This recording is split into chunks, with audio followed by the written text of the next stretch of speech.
Bam, bam, bam. He or she said, cancel this damn show. They hate it.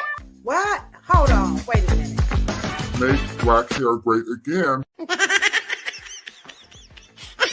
Hold on. Wait a minute. Now, woo. We're coming. Get our check. Cheryl Morrow, the one, the only, the hair oracle. Well, I think it was Red Dot, and then we also had a cosmetology school instructor in the chat, Miss Denise West, Michelle Allen, Miss Foster. Dang, I missed your name. It's always nice to see Miss Foster in the chat. Michelle Allen, you know how much we love you too. What? About a whole lot of peace. Cheryl, you order that in a bag of chips. Me do your hair. What's up, good people? How are you guys? Look at everybody looking all good and everything on this Monday evening. So nice to see everybody. I see y'all just getting ready for the season. The spirit is going in, it's going down. I see folks are in the chat. They ready for this 180th episode about heat training and the hair stop growing with your homegirl Linguére, Key Lolo, and then right over there getting all ready. Look at Cheryl. Look at the hair oracle's little ponytail. Look at that ponytail. Look, she got the little bun all up in there. Maybe you want to do one. I need to do me a little oni tail. You know, how you guys doing out there? Let me tell you something. This is a wonderful day. What's happening? Blacks. Woo, woo, woo, woo. It's today. It's a wonderful day to have this wonderful, wonderful discussion. But y'all know we got to talk about a couple of things before we get down to this 180th episode. I know y'all ready. What's up, Michelle Allen? We got Kay Washington. We got our virtual co-host. Kay, I know you here for it. My ace, my coon, my boom. My baloney, my fellow baloney partner. Though she ain't bought me no baloney yet, but that's okay. LB, Miss LaWanna Bennett. It's always lovely to see you in the chat. I see you, Earth. I see you, Kay. What's going on, Kay? I hope y'all ready for this conversation tonight because it's going down. You said you're not feeling too good. It's okay. You had a good bologna sandwich. You know what? I got a good bologna sandwich. Wait, my granddaughter, she ain't messing around with no bologna. I can see right now. She gonna be one of them bougie kids, you know. She ain't gonna be like us with them free lunches. Man, I missed them. Anybody else miss them free lunches? Man, they had to. Oh, it's the cold bologna with no mayonnaise. It was just dry, you know. But the orange juice was good though. It was good. So you ain't never have to eat. Was brought up with. I mean, y'all know I'm about to mess with it. Every time Cheryl try to act normal, you know what I'm gonna say, right? I'm sorry, Cheryl. But Mr. Sharp already came in the chat and said, when he came to your father, you were in Pelly with Vidal says. Cheryl, like, you ain't gonna let me live that down. No, I'm not gonna let her live that down because I didn't get a chance to go to Paris, and I never got a chance to rock with the one and only Vidal Sassoon. But that's what we do here on the Afro Hair Science YouTube channel. We let you guys know that we are the licensed cosmetologists. We're real people, right? We're real people working in the industry in various capacities. So I work behind the chair in the salon, traveling all over the world.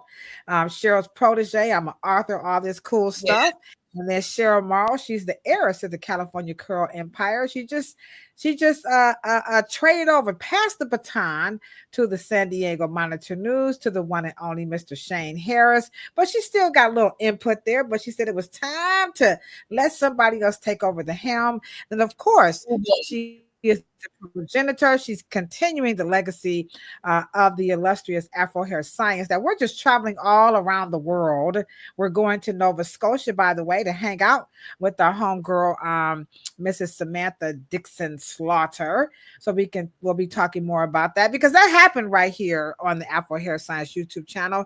So that's a little bit about us and who we are. If you are new, let us know what city, what state you're representing. We got our family is always rocking it out with us. And so tonight, this topic is going to be hot, but I just got one small little, this has nothing to do with Afro Hair Science, but I have been watching it because I just wanted to see, you know how some people say, I like to see people win. I like to see people who think they go win, who just know they go win, and they're a bunch of losers, lose. And that is that Comey, James Comey. Now we know James Comey wasn't, he wasn't all that to begin with in the first place, but dang on, you know what I'm saying? They just went after homeboy. But anywho, they said the judge, I was watching Don Lemon. I love Don Lemon. So on over on TikTok, because y'all know I'm a TikTok junkie, they said that the judge dismissed the case. So but that's what happens, when you try to do things you're not qualified to do, because apparently that really was the issue, was that the person that the idiot in chief, the orange agent, had, assigned to handle this situation. And that's not to say he ain't do nothing wrong. I don't know. I don't be following these folks in this situation, so I can't say one way or the other. But I just feel like, that idiot in chief turning that, the highest office in the land for his personal. I'm not feeling that. I mean, I'm not the most politically astute or what you call that pundit and all other fancy stuff. I'm a voter, and all that good stuff. But I just, I think that's just so tacky, So I'm glad. He is, and I'm glad a judge said, get that stuff out of here. Who had a, I think Ice Cube had a line that said, tell that bullshit to the judge. remember that Ice Cube don't mess with it to the projects. I remember that one down. Down. I know. And that was Jackie for Beats. That was you like Jackie for Beats? Oh, Jackie, man. America's so Ice Cube turned into a Trump supporter at the end. I don't know. Okay. All right, no honorable mentions. I don't know what happened, but he ain't no more. But I think he was trying to promote the Black agenda. And I think what he was trying. How do you know the Black agenda? Like, did you get a different memo than all of us got? Well, I mean, he called the people that answered the call. I mean, everybody can't be in on it. You know what I'm saying? I know y'all like, don't you?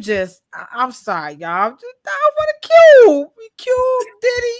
I know. I love me some Cube, but I can't let R. Kelly go. I know what y'all saying. I can't stop listening to R. Kelly.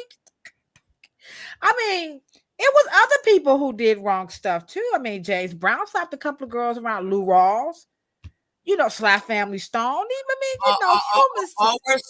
All we're saying. Come on, guys, be better. Get it together. Do it better. They're gonna do better. Women, we gotta do better too. But we got off we went off on a tangent. But y'all know I'm Key Lolo. I gotta get this shit started. You know what I'm saying? But tonight, welcome everybody on all the platforms out here in these social media streets and towers and avenues. Okay. We have Facebook Live. What up, Facebook? I see y'all showing the love already coming through. We have LinkedIn. LinkedIn. We got a little T here. Okay. Also, our YouTube family. Boy, I love the YouTube family because y'all come through like no other. And then, of course, we have our Instagram. Instagram has been very loyal for the past, month. Instagram has been rocking it out with us. What's up, Junior 10 official, or is it JR 10 official, or King? That's right. You said King Lolo. You know what? I'll take it because Queen Hatshepsut, remember, she put the king regalia on and represented Egypt. Like, if y'all don't know about Queen Hatshepsut, that's one y'all might want to read about for real. What you think, Cheryl? She up there. I mean, it's just some people we just need to know about it. Queen Hatshepsut is one of them. And so if you want to learn more about her, I'm sure you can find much about her on YouTube, but there are lots of books if you just want some credible, some really good credible sources. But that's where it's going down. So tonight we have a wonderful subject, and it is all about heat training and hair stop growing myths. All right. So remember, this particular platform, it is called The Dumbest. And we do mean Now, we're not trying to hurt no feelings out here. So don't y'all, yeah, I can't believe y'all just talking like that. Y'all just starting. I'm just telling y'all, when we say the dumbest, not the people, the, the dumbest, we mean the dumbest shit that people say about black hair. And you just can't get no more. You ain't gonna get no dumber. You remember Dumb and Dumber? That was a good movie. If you see Dumb and Dumber, Jim Carrey is just like the ultimate. I think you know what, Cheryl. Can we get us a for the next podcast? Because we got a nice. We're gonna close the year out. We're gonna get the Dumb and Dumber. You know, just the Larry, Daryl, and Daryl. Them was some dumb dummies, okay? But you just, God. I mean, the dumbest shit you can say about black hair is heat training and my hair stopped growing. And we're gonna get. I know Michelle, like, why y'all gotta do? I'm Michelle Allen. You are a part of the intro to this situation, so you know you de facto down with the crown. You know what I'm saying? The crown on the head, that is. You know. So Michelle, I know you're like, how y'all gonna drag me in it? Because you was in the chat. So Michelle Allen, thank you very much again. Weekend, Sandra, you just snuck in. What's up, Sandra? 4470. Okay. What's up? Y'all just coming on in. Come on in. But this is dumb. But it's real. All right. Now, when we say dumb, remember, we're not insulting the belief, because there's 1,000 reasons why people believe that you can heat train hair. We're gonna talk about this, okay? But remember, it's just the, what am I trying to say, Cheryl? What is it that makes it? It's just like we just didn't talk like this. Maybe we did. I don't know. When I was growing up, I never heard of no heat. We got a couple of myths in there. We got a couple of myths. We got a couple of folklore. We got a couple of urban legends. We got a couple of legends. That sounds like a good. That sounds like some good whiskey. In there. You get a shot of that urban legend. Ooh, I know, right? That's a good whiskey name, Urban Legend. Oh, I just get a swig of it. Hold on. We gonna act like we got some urban legend. Yeah, and we just have to correct it so we can get on the same page. I mean, before we get into the topic, right, of heat training, hair stop growing, myths, and I know you like some people who watch it, and you guys on the sideline, because I get a lot of, when people see me in public, sometimes they be like, shit starter, and I'm like, you a shit starter, right? But the thing y'all got to keep in mind, okay, is that when you get a little education, sometimes it go to your head. So I got a little piece, not a whole lot, but I just got a little piece of education. And so I look at it, and when you've been trained, right? You've been trained to like see things and, all this other, try to do intervention and prevention. Y'all, that good stuff. And so that's how I got into this thing called cosmetology, because from a mental health perspective, personally, and within my own, just growing up, okay, and I like to put out there that I know all Black people and people of color and people with textured hair don't have the same stories, but it's dangerous with this type of talk, because people believe it and they make choices that affects their image, their money, and then they start to take this personal when it doesn't work out, and then they can't move, they can't, act on it, and so because the knowledge, Cheryl sent me a link about the lady was advising beauticians, stop paying for classes and start applying the knowledge. And so what I see from my perspective is that if you give people the wrong information and they try to apply it and it doesn't work, you've got some angry people. So as we move into this topic, I've got some wonderful clips of people really trying to justify and explain and give you the history and define what it means to have heat trained hair. And people have legitimate concerns about their hair getting to that length, and then it won't get longer, or they can't get it longer.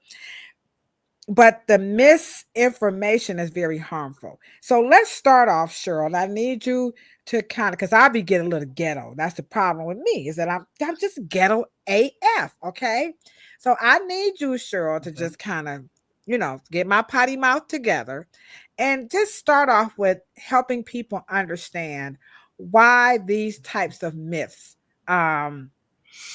if when they go unaddressed, and we just keep letting them, get into our ethos, not just, the culture, so to speak, but even in you have professionals who say this kind of stuff, So let's get it real technical, because people, week A, everybody in the chat, like, I'm here for it.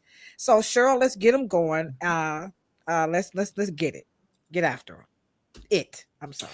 Okay, so if you remember, I wrote a book called Beauty and Myth, right? Which is available. Let me put it up there.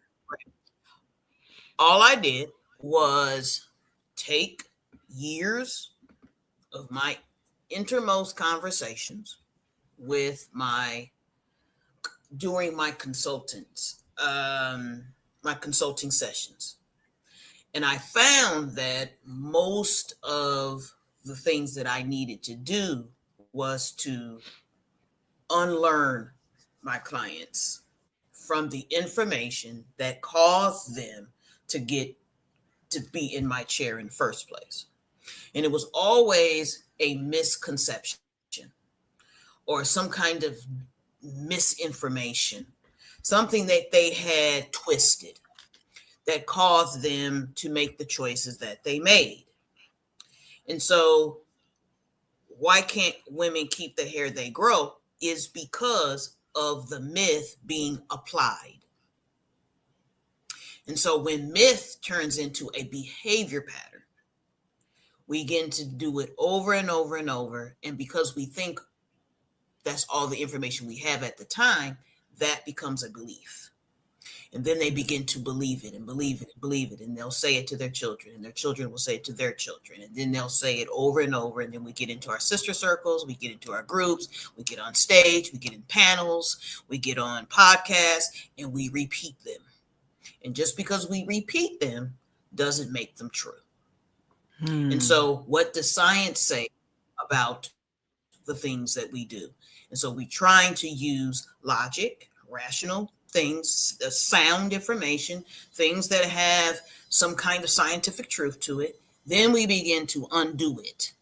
And then we will apply the right information to create the right behavior.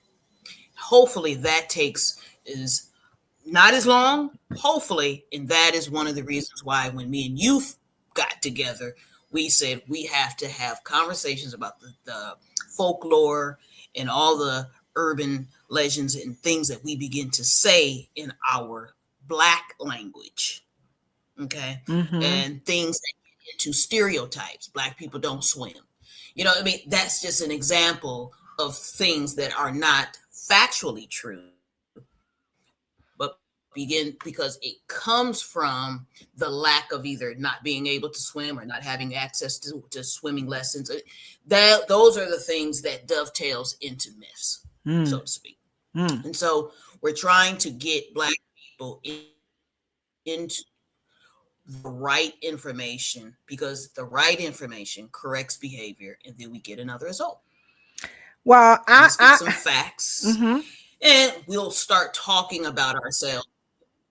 Go ahead. Okay. All right. Okay. So the name of her book is Beauty and Myth: Why Black Women Can't Keep the Hair They Grow. Wow.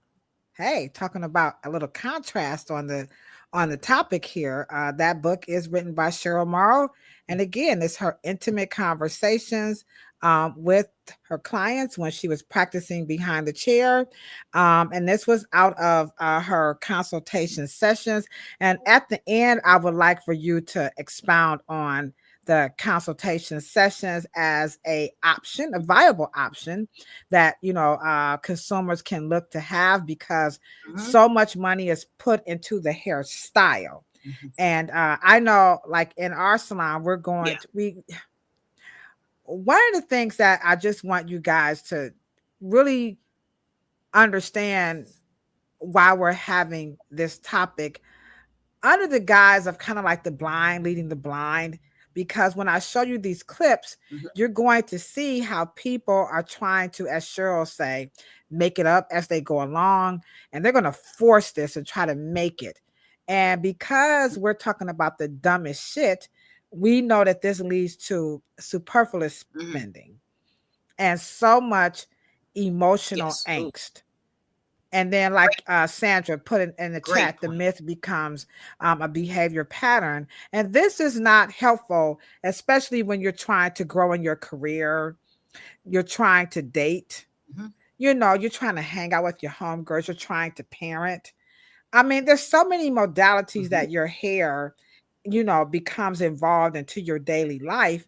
And when you're saying these, interesting things like heat training, and my hair stopped growing, and people trying to justify that. So we're going to get into it. By the way, guys, don't forget, week A, and Cheryl and I, we were in Real Roots chat last night. Her live, she had a wonderful gentleman on there. Was it Leon? Was that his name? Was it Leon?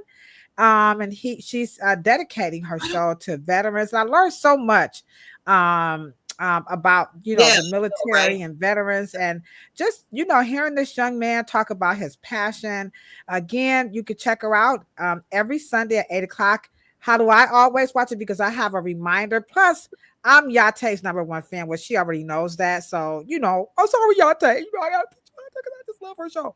And so, but she has wonderful content, and I would like for us to support her, because female barbers are probably a little bit underrated. Like Cheryl said, it was formerly the Gentlemen's Club, but now it could be the Gentle Women. Is that correct, Cheryl?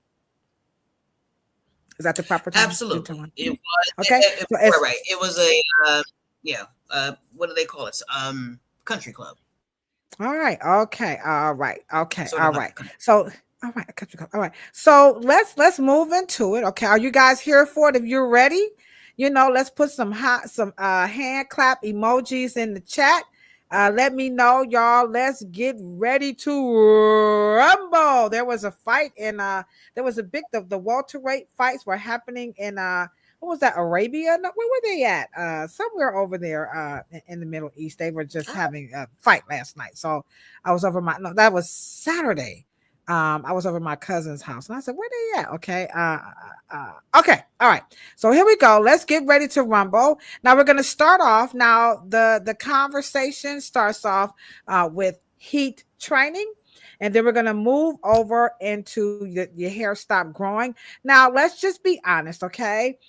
If you guys have some beliefs and some concerns around this, now is the time to just get it out, okay? Because here we can help you. And I just want to reiterate, our goal, #1, is that superfluous spending is a no-no.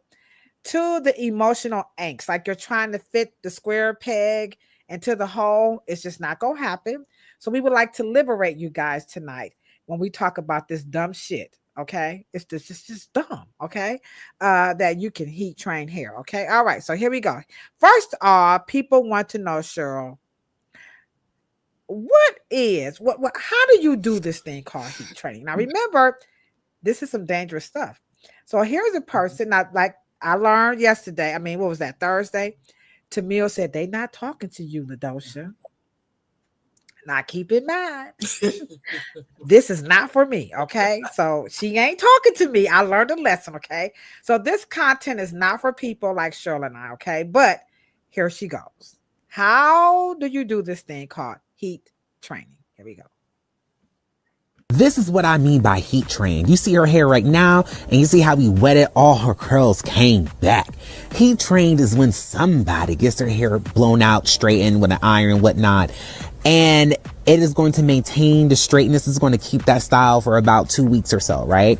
Then when they come back and we wet her hair just how we did in the beginning of this video, and all her curls came back, is because her hair is trained to maintain the straightness, and then her hair is going to wet up and curl back. So when we get into like the colder months, or we get to like the summer or something like that, and she wants to wear her hair in a naturally curly state, her hair is going to keep that integrity with the curl pattern. Now, I won't lie, I said this before, that using in hot iron or any like hot iron tools does break down the structure in your hair. So then your curl pattern might be a little bit looser, but there's enough techniques and ways to distribute the heat and use heat protecting products in order to maintain and keep the integrity of the curl pattern. So basically just means that when she wets her hair, it's going to curl up, and when she gets it blown out and straightened, it's going to stay straight until we wet it again.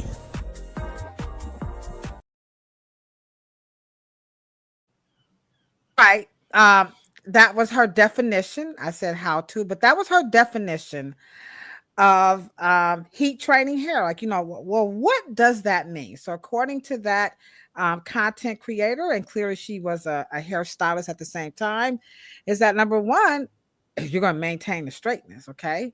Number two, your curls are gonna return back. Like when you put water on it, your hair will return back. Number two, she says that the heat, eventually it can compromise your texture some. However, if you use heat protectants and things of that nature and various techniques, then you don't have to worry about that happening. So that is her definition of what heat trained hair is. So let's see what the chat is saying, okay, before we break down some of her stuff. So where is the heat protectant? She probably put some on there where we didn't see it, but yes. So that's what she said. That's her definition of what it is to heat train hair. Now, Cheryl is going to break down. Okay, Washington said lies. Now, again, we're not talking about the person. It's just the stuff is what's making it stupid. So let's start off with the heat train itself, that you can keep it straight. So what's your critique of that, and then maybe some science of heat train. I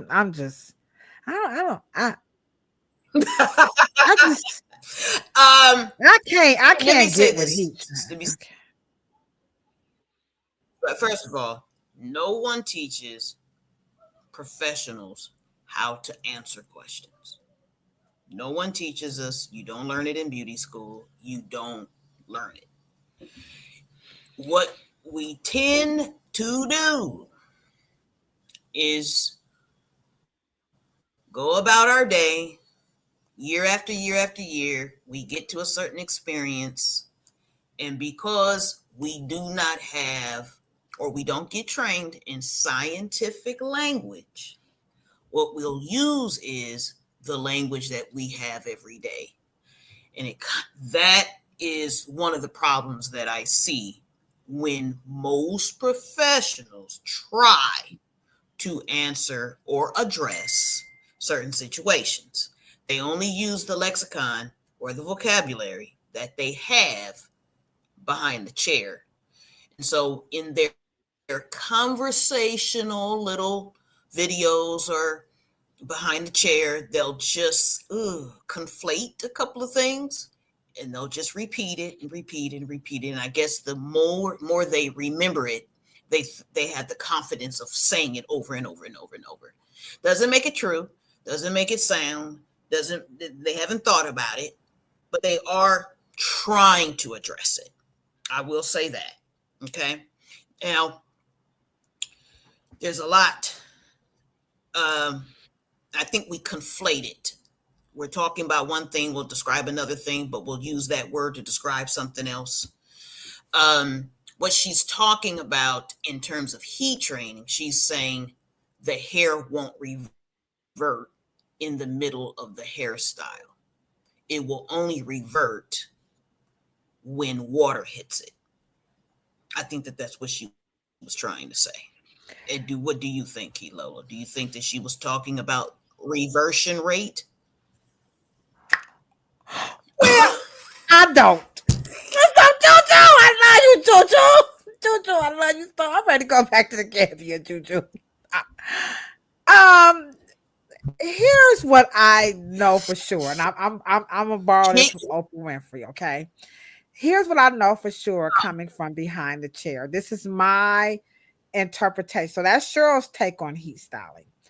My take on heat styling falls under what I have coined the term in the hair industry. It's called escapism. Because I learned very early on that there is a belief that, or there's a goal that Black women, certain Black women, are trying to do so they don't have to do the hair as much. And you have hair care companies and hair care professionals who's trying to make that their target audience. I want the people who don't want to do their hair. And so they use this type of cockamamie stuff like heat training to cater to those individuals who believe that if I put this heat on my hair, that, it's gonna, somehow be easier, or I don't know, that you're gonna train it. And it just doesn't make any sense, because I don't care what once you don't need to put water per se, but the right amount of steam. Like Juju was with us in Africa. I mean, we came in that night, right, Juju? And my hair was straight. We came from Morocco. We went to our Airbnb. We crashed out. We woke up, and then we had to go to the school. I didn't need any water. That my hair was going back to Africa just all that heat. So to me, now, that means that's what I see this whole push, especially I think a professional talking like that. I'm just saying. Well, here we go. Maybe we're only talking about if your hair stays the way she basically stays the same, that it is heat trained. Now, one of the things that I want us to follow is that you cannot heat protect and heat train. We're going to repeat it again. You cannot heat protect and heat train at the same time. Okay, so that means that what Kilolo said is true. Hair companies listen to your nonsense, and they'll start making products and put that very colloquialism on a bottle called hair protector, heat trainer, or anything dumb. They'll put it on a label because you have it in your culture as a thing. Then they'll begin to exploit that, no matter if it's true or not. Doesn't matter, because what we keep doing is charging the words we say with the feelings and the allegoric kind of anecdotal kind of experience. Doesn't have to be factual, but we feel we want to heat protect. We want it straight. We want the heat to get it straight. And then we want the heat to help us train. And we want it to last. You got to add. And can I just add on there? Go back through that again. Or can I just add that you want it to last for this extended, a period of time, when the truth of the matter is, if it's straightened properly, it's gonna stay until you get it wet. Okay, so the training is just kind of like, I mean, what you straightening hair for, and it's reverting back. I mean, but you have to remember, women who get their hair straightened periodically, most of the time, are the ones who have most success, because the heat has created what we call a pattern. A pattern. Okay. Now, you have straight wool that has not been exercised, has not been exposed, has low exposure, is going to unravel and return back to what we call its natural pattern, triggered by moisture, water, because water is a trigger. But hair that has overexposure, average exposure, frequent exposure may not get triggered by water in the air or humidity. So their hair may what we call last until the stylist submerges the hair completely. But that is not necessarily training. That's called exposure. The hair is overly exposed to heat. Then the hair, which is like fabric, and I want you guys to understand, hair protein, keratin, takes on a fabric behavior pattern, characteristic. Because once in a high temperature, low temperature, extreme temperature, you expose that to the fiber itself, it's going to do what? It's going to repattern the cuticle. And sometimes the cuticle will not react if it gets a water trigger. That's what the hairstylist will say. Two things.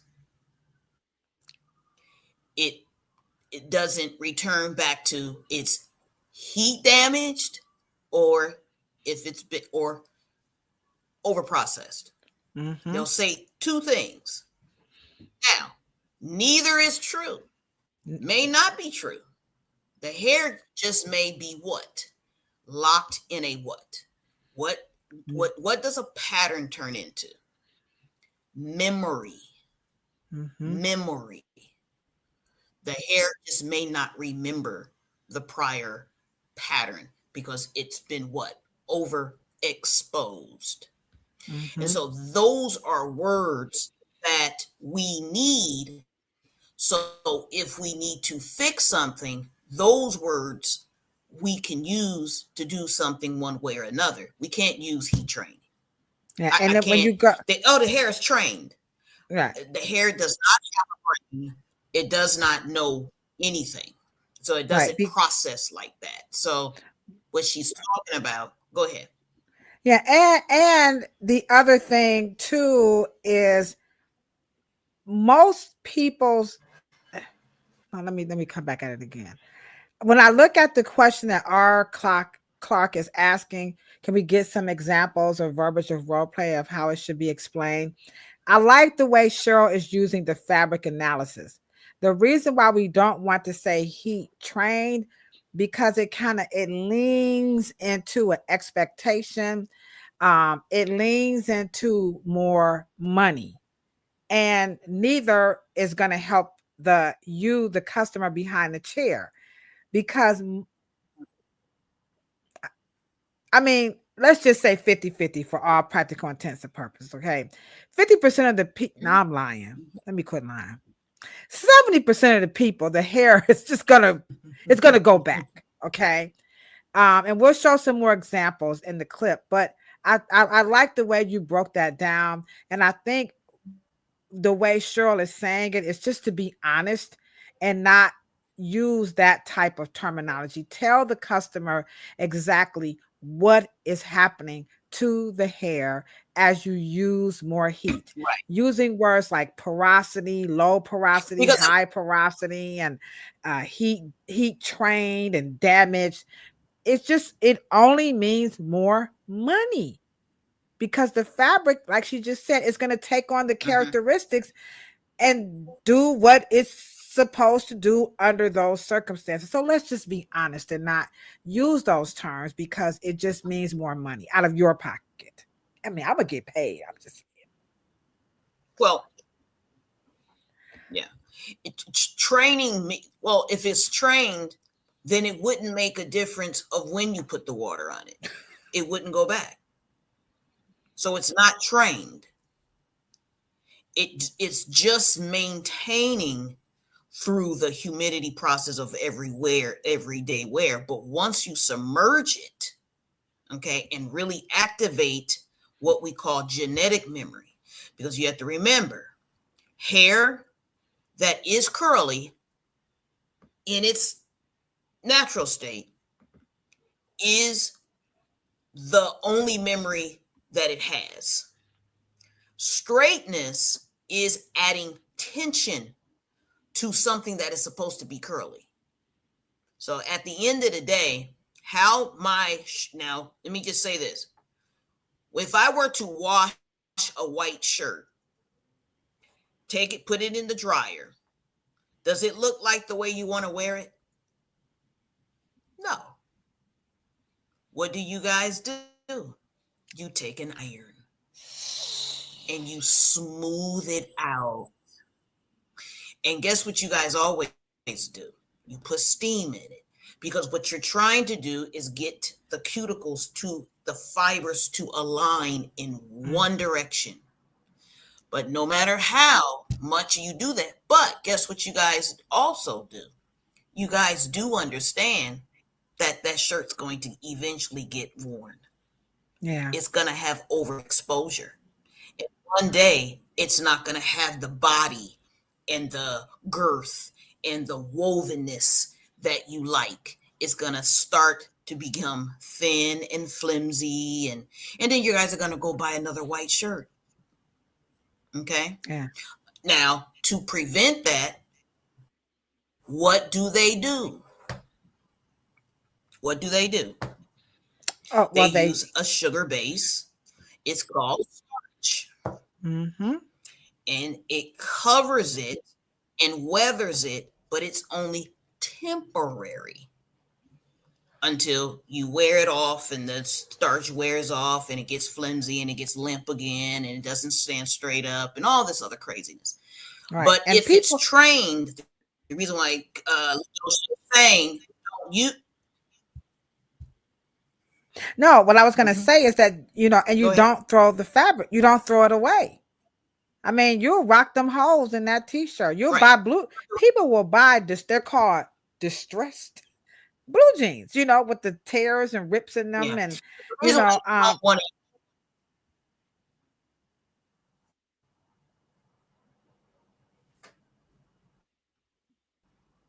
there a sound delay or something? No, can you hear me? Yes. No, I just didn't want to talk over you. Oh, okay. Yeah, I'm here. Yeah. But the reason why you. Oh, okay. You're right. One of the reason why you don't want to use the word trained is because training will be synonymous with permanent, and that's not a good word. Mm-hmm, mm-hmm. Yeah. So now we're gonna. That is the. Yeah. Now, so what I'm going to do now is take you, Cheryl. I'm going to use a video that's going to kind of go a little bit further, because now we know what it is. Now, Cheryl, people actually want to know how to do it. I mean, there's a whole community of how to do this thing called heat train, which we're saying this is not good, guys, because all they going to do is just take your money. I mean, we're going to take your money to straighten it. But if they use terms like heat train, damage repair, porosity, thermal protected, you're going to have to pay what? More money. So silk press, porosity, damage, Heat train means more money. Straighten the hair. I want to come to this. I want my hair pressed and curled or flat ironed. One price. But the minute we change it to what? Silk press, heat protectant, heat trained, porosity. Absolutely. You see where we're going with this? You are going to pay more money. Yeah. And we're saying don't do that. All right. This is why the language is not good. So here's another clip of how to achieve heat training. Here we go. Some people call it heat damage. I just call it heat trained hair. Now, y'all do what y'all want with y'all hair, but I'm going to keep putting this heat on it, okay? Anyway, so after I wash my hair, I just go ahead and blow dry it all the way out to make sure everything is dry. Then I grab my little flat iron that I got from Amazon. I think it was like $40, and it's a titanium flat iron. I only use titanium flat irons because they work the best. Like, look at the material. Super silky. Love that for me. My hair has been heat trained for over 13 plus years, and I'm addicted to it. But that's okay because it's still healthy and still looking luxurious. And yeah, anytime I straighten my hair, I don't use any heat protector or anything just because what's the point? It's already heat damaged. Oh, excuse me, heat trained. But yeah, thank y'all for watching.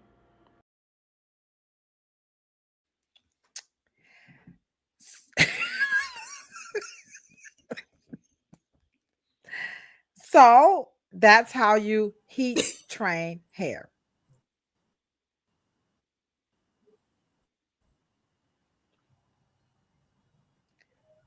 Now let me ask you a question. I'm just going to. Does heat trained, the way they're using the word, not the way professionals use the word, do consumers use the word? They're using the word based on reverting. Is Okay. that why they're using that word? I'm asking you. No. I know. I wish we could use some Because gifs too, girl. That would just be because they're always using it up against curliness. See, heat training is only synonymous with straight. It's not synonymous with curl. So as long as it stays straight, there is the connection to the trained. Now, I have to say, I'm gonna say it. Heat trained is at least more appropriate word in trade of heat damage. I will say that. But the training is not what they meant to do. And let me ask you guys a question. Do you guys know what makes hair straight versus curly? I wanted to ask that. Do you guys know what technically is going on when curliness turns to straightness? All right. As you guys answer that question, hold on. I've been asked by our virtual co-host to do this right now to help change the narrative about the stranger things when it comes to heat training hair and my hair stopped growing. So I'm sure what they got to do right now. Here you go.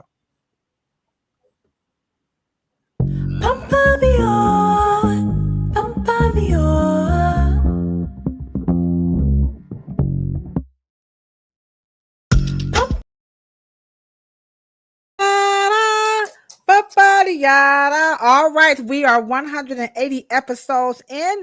We're talking about heat training hair, and my hair it stopped growing. myths. So go ahead on and hit that thumbs up button. We seem to be firing on all cylinders. The chat is looking really good. We appreciate all of the support we're getting on Facebook, LinkedIn, YouTube, and Instagram. Thank you guys so very much. Don't forget to subscribe to the Afro Hair Science YouTube channel. And Cheryl is taking us through understanding, this whole heat training and why the language can be a tad bit confusing. So she had a question before we asked you guys to hit the thumbs up button. And can you repeat the question? I think we got some answers in the chat, but let's just ask one more time. You wanted us to answer that question. Technically, do we understand what makes something that is coily, curly, what makes it straight? Hair. What makes a curly hair strand straight? I'm gonna take a stab at it. Okay. Okay. So I would say that what makes it change is how we rearrange those bonds. Okay. And that could take place through, just stretching it, or Cheryl calls it downgrading. You could do it with a blow dryer or flat iron. You could use your fingers. You can braid it. You could take a towel and keep rubbing it. So that will actually rearrange those bonds. And the ones that was kind of, had all these little ladders or helix or whatever you want to call them, they become a little, they loosen up until you re-trigger them. And like you said, it goes back. So that's what I'm going to say. But one answer we have, so far the answer is heat. Maybe I should be using the term friction. Okay. Friction that's going to rearrange the bonds. Okay. So everybody so far, we're going with heat. What's up, Sister Nia Kobe? Okay, Cheryl. So the chat is, let me see what there's is Instagram saying anything. Okay. All right. Instagram is being a little shy. That's okay. Instagram, Cheryl's going to help us out. Okay. Okay. So let's say we have cotton. Cotton comes in a ball, right? In a ball, because so they're curly. And let's just say something like linen. Linen grows in a straight line, right? So curly is the relaxed state, right? And straightness is the tension state, right? Right? Okay. So all we're doing is taking a cuticle that looks like this and making it go like that. Curly, straight. Curly, straight. And so heat, all you're seeing is an optical illusion. And so straightness is not natural for a hair that is supposed to curl. So we take it. So all you're doing is aligning cuticles, no bonds, no cortex level. Heat does not travel that far. Okay. All it takes is your outer layers and making everything go like shakes on a roof. They're all going in the same direction. And once water hits it, it wants to what? Relax. And so if we understand that and the hair stays like this through all the weathering, your job, your 2 weeks before you come back, and the hair is submerged, damage in making the hair not want to curl back up is not logical. Just because the curl pattern does not want the cuticle does not want to curl back up the opposite way, gives you the optical illusion of curliness. Going flat gives you the optical illusion of the hair being straight. If we understand that technical process, that is only a cuticle layer that is being fixed or temporarily fixed. So just because it doesn't want to go back the other way when it receives a water trigger, does it mean it's damaged? Is there anything wrong with the cuticle just because it doesn't want to curl back up? It just means that it's overexposed. Mm-hmm. Yeah. And I think we you got think, see, all the options, we're getting language saying because it doesn't want to go back the other way, that the whole hair strand, it must be damaged. We have to stop saying that. Because technically, scientifically, I feel like Neil deGrasse, I mean, that's not actually what's going on. Does that make sense? all right. Let's And give that Cheryl a is round of what applause we for get, that one. because if it's, All right, round of applause coming up. Here we go. yeah, who said, all right, Come on, hold on. good for you. All right. All we trying to do is to deliver y'all from evil. Now, did you guys hear what I said? Let me back it up in case y'all missed it. I said that you're going to rearrange those bonds when you stretch it. And Cheryl said the heat is not going to get to that level. All right. So that's where I had mine's wrong. And a lot of us, we're taught that in school. But when you think about it, I just want to back up. The heat really ain't going there, y'all. You know, so she is correct. It is going to be that outer cuticle layer that is going to, lay flat. And if those ends look like this, they become, what's the word you use, Cheryl? It's overexposed. Okay. So stop saying stuff like, oh, your hair is now. You could cut that to make it look nice, which I am going to do that because I'm vain, but it's okay. The hair is okay, is where we're going. Our clock, you get a big up on that because she called it. She said it's them cuticles. Good for you, girl. Somebody listening to you. She over here like, all right. Why was her hair curly closest to her scalp? Why is the hair furthest from her scalp the silkiest and easier to straighten? Well, that's because, like you said, it hadn't had that repetitive. Lola?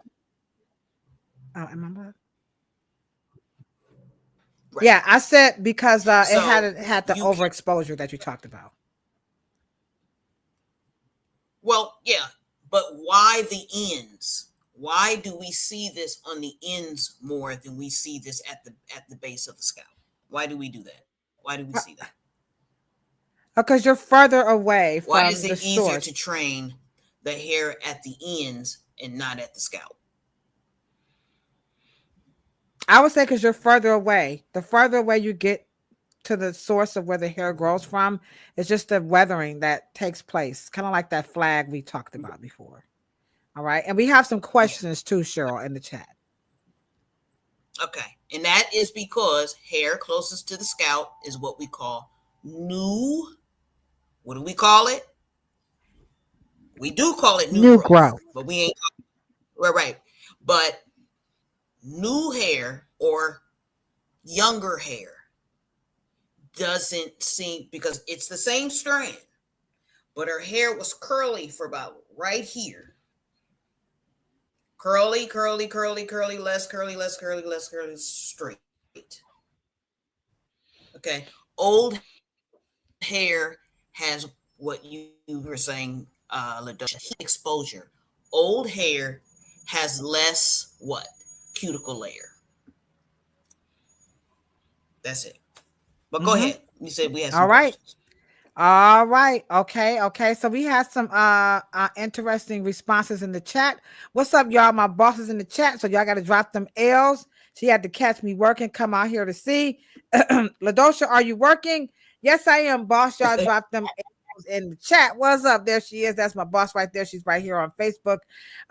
So the question is, so how would one handle that situation of overexposed hair? I'm just going to show my hair. So how do you handle that? That's what they want to know.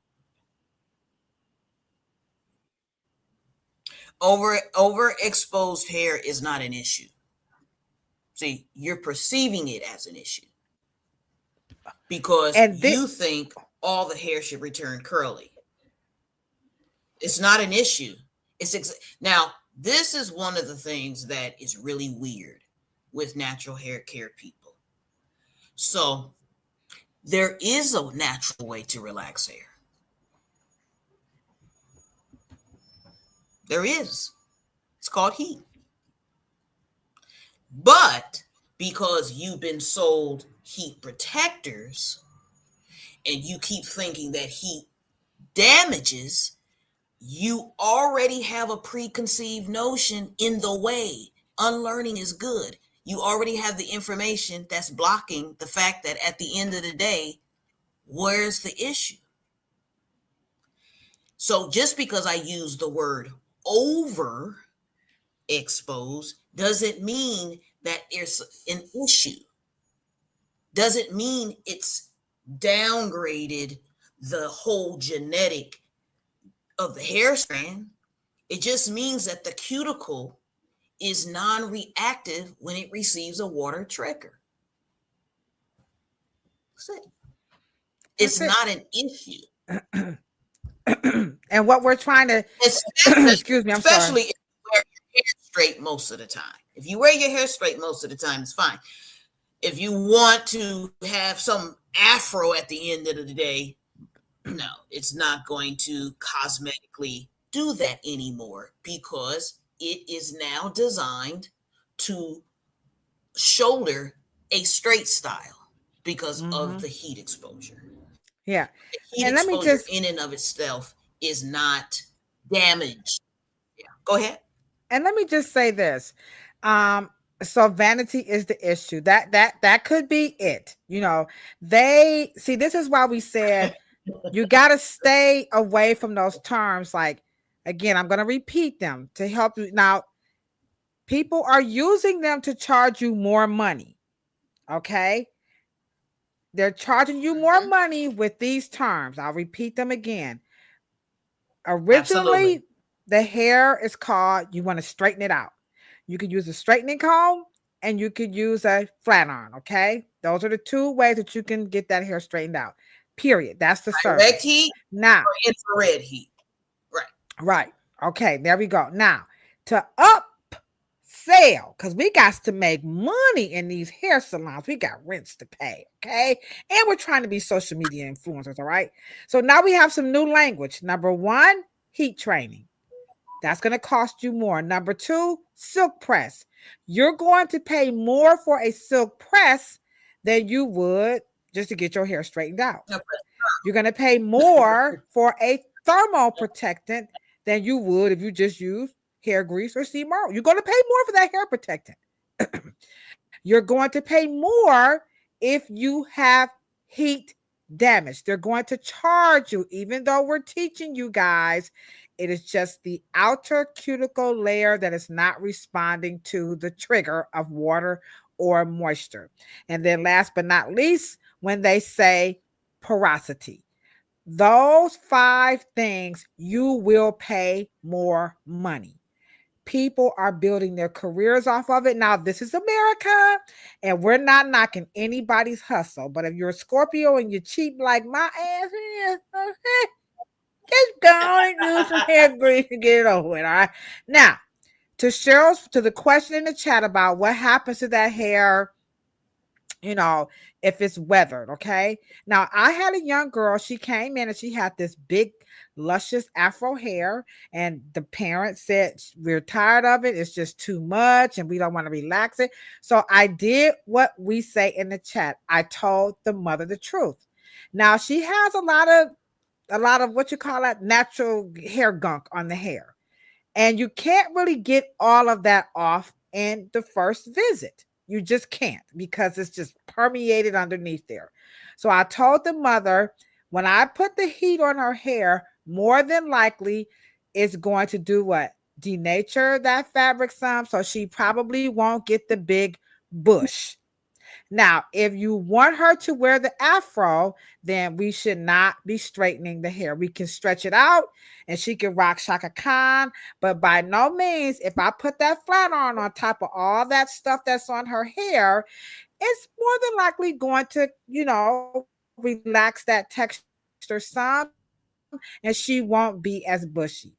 And what do you think the mother said? Straighten that shit out. Because they didn't want to be bothered with it anymore. So, like Cheryl said, if you're going to be straightening the hair, you're not going to be wearing it curly, then what difference does it make? However, if you want to wear that afro and you're constantly using the heat on it, remember that trigger may not happen. You can still puff out the afro, but if you're caught up in the world of your ends is damaged and your ends is stringy, I have my people do this, Cheryl. We have a big picture window in our hair salon. And I turn the customer to the big picture window, and you see all these trees. Well, they got a new apartment building, but there are trees out there, right? And I say, look at that tree. Are all the limbs the same length? Are all the leaves the same color? Are they the same shape? Are they the same size? And of course, they're like, no. I'm like, but is the tree still beautiful? And they're like, yes. I'm like, so is your hair. Don't worry about those little stringy pieces. You can roll it up if you want to, because it's the money grab. They know that you guys you've been trained by the new trend in hair care. It's called natural. So these companies, they want to sell you on that belief, that vanity, right? Our clock, that if you wet your hair and you have stringy pieces, guess what? You ain't natural. Cheryl, your turn. You ain't natural. Right. Well, here we go again, fixing that language. Something natural cannot unnatural something, because heat is not a chemical, right? Heat is a pattern of repetitive behavior. It's not a one-time cosmetic change. Okay, now what I would like for you guys to do a favor for me, because I like to prove. The chat's looking good. Y'all hit that thumbs up button. Okay, now, in the world of proteins, okay, I want you, what your DNA and chromosomes on the biological level, okay, I want you to do a favor for me. I want you, somebody, not all of y'all don't all have to do it. You can do it, Kilolo, if you want to. Okay. But I want you to put in Google and I want you to put in proteins, the denaturing process. Type proteins, the denaturing process. Right. Proteins, comma, the denaturing process. Okay. Okay, and I want you to go down, if you can, go just process it and just read it. You can read it. Now, denaturing has another word that we talk about in science. And when I'm formulating and we're talking about repairing, there's another word. It's called unfolding. When geneticists and doctors talk about protein damage, the builders of your DNA, the builders of life, right? But of course, we're not talking about alpha helixes in terms of DNA. We're just talking about keratin, because keratin is a type of protein that is supposed to be denatured. It's built for it, okay? But in that meaning,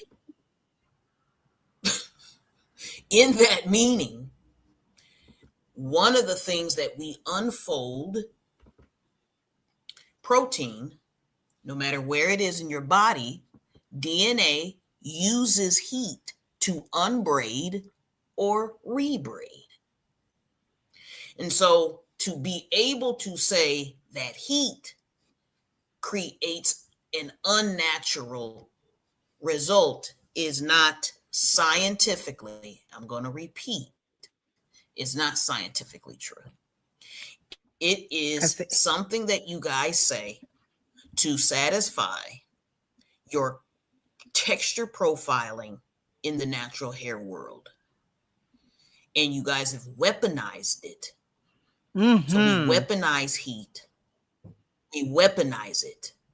And because straight happens to be synonymous with your oppressor, such as racism, you weaponize it. Yeah, and then you start saying stuff. Right. And then you start hearing stuff like, you're not natural. So here is Cheryl's thing. I have to read it. Protein denaturing is defined as the process in which the proper conformation of a protein is altered. For all of you people out here who keep saying hair damage, heat damage, she just told you it's meant to do this, guys, in which the proper conformation of a protein is altered due to physical agents or chemicals, leading to the disruption of its secondary, tertiary, and quaternary structures, resulting in the loss of its functional properties.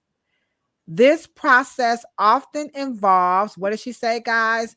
The unfolding of the polypeptide chain, which is that outer cuticle layer. That's what she said, that outer cuticle layer, and can be irreversible or reversible depending on the intensity, I'm going to add frequency, of the molecular disruption. Please do not fall for any language called what? Heat damage, heat training, porosity, thermal protectants. Do not fall for this, guys, because they just, unless they're using a chemical, you're in your zone. But remember, this is on natural hair, which this is biochemistry, molecular biology. You see it up top? In the subject area of biochemistry, genetics, and molecular biology. So we just don't want you guys to waste any money. Now, you can believe it if you want to use the language. We get it. Because Cheryl said if you had to pick the lesser of the two evils, heat training is better than heat damage. You just must go there. But we just don't want you guys to be paying exorbitant amounts of money for something called silk press. And I mean, like she said, you got to get the rent paid. So I ain't knocking nobody. You know what I'm saying? When you come to our salon, you're going to get your hair straightened out. Now, I ain't getting all off into that, but I'm old. Okay. But so you can just tell the truth. So Cheryl, you want to add some more to that? I'm going to take this down. And if you guys like this, I'll put this link in the chat, by the way.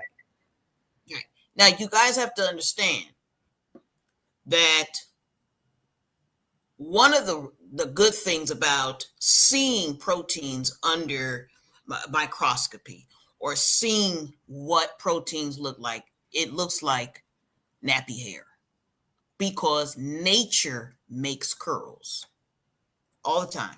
That is what all proteins look like. It looks like a little ringlet, little coil, right? Those are the building blocks, but they're not really talking about hair per se. They're not talking about keratin per se. They're talking about DNA because DNA is a dominant, it's coiled. So they only talk about it being secondary, tertiary, and quaternary, right? That means fourth stage, third stage, second stage, and primary is what you guys call it reverting and turning back to natural. That's the primary, what we call state. Okay. But because cosmetically, the hair keratin is fun. We want it to look all kind of ways. And when you have a dominant prototype, you can do a lot of things with it. Now, have at it. But like the client we were seeing in the video that had over 14 inches of hair, she's primarily wearing it straight. So to say it's damaged would not be scientifically true. And she was bold. Like, I don't care what y'all say. Nothing wrong with my hair. And she's 100% correct. And to your question, Trish the Natural, the bottom of the last sentence reads, this process often involves the unfolding of the polypeptide chain and can be reversible can be irreversible or reversible depending on the intensity of the molecular disruption. So disruption means, you're flat ironing, you're straightening, you're blow drying, you're braiding, whatever you're doing. But in this instance, we're talking about heat. So that's what they mean. And we're using molecular disruption as the use of heat tools. So not destruction, but disruption. And again, it says protein denaturing is defined as the process in which the proper conformation of a protein is altered. So heat is okay. You can alter this. This is a very proper conformation. And what they're talking about is the in your cellular DNA. So you have too much sugar, you will alter your protein structure. So they're not just talking about hair. They're not just talking about keratin. There's all types of proteins. Okay? We're not talking about keratin, not the fibrous. That's usually on the outside of the body. They're also talking about what's going on in the inside of the body. Okay? So they use unfolding, they use braiding, they use denaturing. They used all types of words, but that's why words matter. And what Ladosha is saying, the words we use cosmetically in the salon, in the beauty aisle, in the marketing departments, they're costing you money because the language is attached to your retail. It's attached to your purchasing. It purchases something else and purchases. These people know what they're doing inside of the marketing departments of these corporations. They know that. Yeah. Okay. And they're using your street words. They're using your cultural lingo. Right. Yeah. I love to tell the story of the time that I was invited to go to this summit for companies who make these ingredients, right? And to Cheryl's point, the company made it clear. They told me, because I asked, like, well, why y'all using all this stuff? And why y'all? And then they said, well, our research says that this particular consumer group does not like combing their hair. So they're making products, they're creating stuff to fit what you said. That they didn't say that. They're just, like Cheryl said, they in the money making business. So we can't get mad when they got all these polymers, all these waxes, but y'all said y'all don't want y'all want it to last. So they're just like Tamil taught me Thursday. They not talking to you, Ladosha. Okay, so they're not talking. So we're going to move this conversation along. We're going to get these last 15 minutes in, and we're going to go over into my hair stop growing. Now that you guys see the money grab when it comes to using this term heat damage and all this other good stuff. And Nose 05 is saying, oh my God, this science is very intriguing. Yes, Cheryl is doing a wonderful job. And I see you, Miss McMillan, in the chat. My homegirl, where'd she go? Let me just give her a shout out right quick. Where'd she go? Let's shout out. Where'd she go? Hold on. Let me go find her right quick. She back up in here. I saw her. She snuck in on me. There she is. What's up, Tawana? Oh, by the way, Cheryl, you know, I talked about my cousin that worked for NASA. That's her daughter. Okay. What's up, Lindsay? Okay. All right. Okay. Hey, she got two of the smartest kids on planet. So what's up, Tawana? That's my girl right there. Okay. I mean, her kids as smart as HE double hockey sticks. All right. So let's move over to my hair stopped growing. Okay. My hair stopped growing. We hear this a lot in the hair salon. So I'm going to play 2 clips and then we'll just address them. So here we go. My hair stopped growing. Here we go.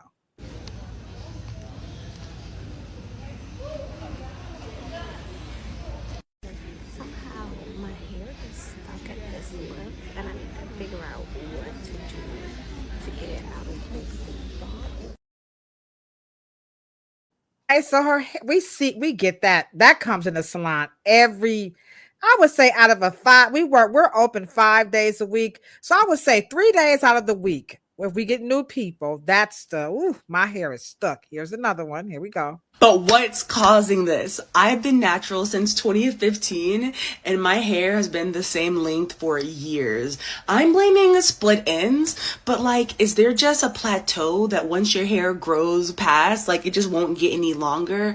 I've been using all the products. I've been twisting my hair at night. I've been using the silk pillow cases. What do I need to do to retain more length? Someone let me know.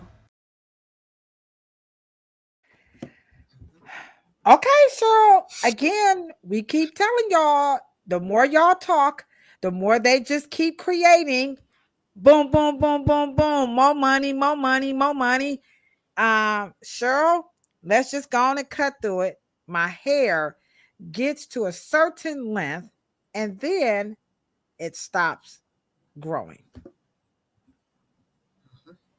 What is y'all there relate? now? What the chat saying? The chat is like, hold on, Cheryl. I know you get ready. The chat is saying, okay, what's the chat saying? What are y'all saying? Let me know. What are you saying? What they saying, Key Lolo? Well, they're still confused on the heat damage. They just can't. They're just confused about the heat damage and the heat training. They're just like, I just can't. Okay, we go come back to help you guys understand. We're just gonna say it again. I'll repeat one more time. We're gonna try. If you hear, remember, if you straighten the hair, you straighten the hair. Cheryl just told us. When you put the heat on it, it's just helping the cuticle layer do what? Just unravel. It's just gonna lay it flat, align. Okay. Now, when that starts, when you do it over and over, it's just gonna become weathered. But they're going to use some cute words to get more money out of you. Because remember, this is natural, whether it's on a molecular level or a hair level, it's all the same, right? Terms like heat damage, heat training, silk press, thermoprotectant, porosity, control, or whatever. Test. Humidity control. You're going to pay more money. That's all you gonna do is pay more money. Out the door. Okay. That's all we say. And if the fabric becomes a little straight on the ends, remember, it's normal. It's you're not natural is where the company is going to keep getting money out of you because they know you want to see all the curls come back. And we're telling you, that ain't got nothing to do with nothing. If you don't want that to happen, just don't straighten it out as much, okay? But don't go spend no money, all right? Okay, all right. Styling. The older part. And she says, Go ahead. And these services are offered in the salons, and we're just telling. Now we don't do this stuff, okay? This is America. You can make money any way you want to. If you want to call it a silk press, if you want to say we got a thermoprotectant special for you, if you want to say we can do a porosity test to test your porosity, we're going to charge you for it. If we're going to say we're going to charge you to heat train your hair, if we're going to do this is America. You can do whatever you want to do. We're just teaching you. You're going to pay more money for something, no matter if you don't use any of that product or language, your hair will still straighten out. Okay. And I I don't use that language and I make just as much money as people who do.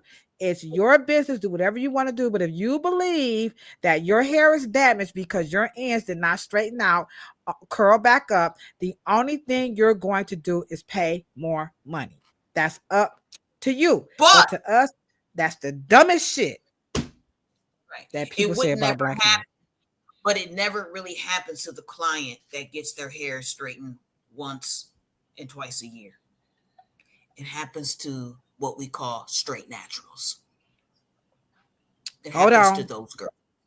Hold on, wait a minute. Straight naturals. Here you go, sure. I got you. Dang. You should be a straight natural because it's the best decision I ever made for myself. And I've been a straight natural for 5 years. So the goal here is to loosen the natural curls to resist humidity so that it doesn't revert back and our hair can stay straight for longer. So what's heat training? Heat training is repeatedly straightening your textured hair with hot tools, and it's as simple as that.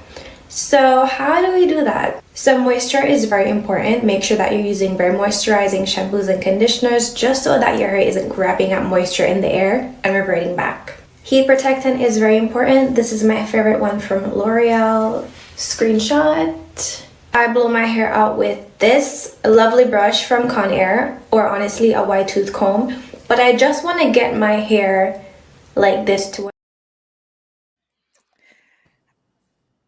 We just told you, all you gonna do is pay more the money. She's not trying to sell nothing. The companies created this for y'all. Now, well, wait a minute. Let me tell you something. Just because y'all don't pay attention to white folks, don't mean they don't pay attention to you. I want to say that again. Just because you don't pay attention to what they doing because you don't like what they do to their shit at no time. You don't like what they do to their houses. We don't pay attention to them. They pay attention because they're going to what? Take. Because we're going to talk about the Mike on Black on later in another podcast. They saw y'all. They pay attention to you. Okay? Now, they don't ever be talking to your ass when they're getting ready to make the money. They talking to each other like Koreans be talking to each other. Everybody talk to each other. Okay? But at the end of the day, they watch you. They watch you. So they know that you say heat is bad. Heat is bad? Oh my God. Kilolo, heat is bad. We got to give them protection from heat. And wait, you know the Chinese, we the smart. And we the smartest people. We good at math and science. They gonna believe us more than they believe Ladosha and Cheryl, because all we gotta do is have some slanted eyes and got some formulations and stuff. That's the smartest people. They gonna believe us. We gonna put some French on the back, some Spanish, the common languages, and we just gonna sell it. That's all. They dump it in the AI. Dump it all in AI. So we got 2 questions. So Eleanor, you want it, Eleanor? You know this is junk. We went over this the last time. Like hydro fatigue. They crazy with that one, okay? They ought to go somewhere with that one, okay? So Trish says, hold on, because she came in late. She said, but here we go. Listen up here, Oracle. But if you get your hair straight, let's just say for a special occasion, but normally you wear your textured hair, you need to be careful with that heat because it might not revert back completely. Correct? Now, but here's the thing. Like I said, as a professional, Miss Trish, you have to determine, because you have to remember, it's not just exposure that is one of the variables.